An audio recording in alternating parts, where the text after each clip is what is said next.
বন্ধুরা, জান্নাতের বিশেষ সঙ্গী হল হুররা। হুররা আল্লাহর বান্দাদের জন্য সৃষ্টি করা হয়েছে, সম্পূর্ণ বিশুদ্ধ, সৌন্দর্যপূর্ণ এবং চিরস্থায়ী।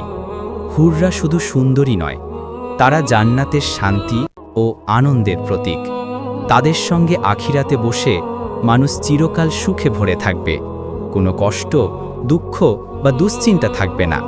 রাসূলুল্লাহ সাল্লাল্লাহু আলাইহি ওয়াসাল্লাম বলেছেন, যে ব্যক্তি আল্লাহর পথে সৎ আমল করে তাকে জান্নাতে হুরদের সঙ্গ প্রদান করা হবে।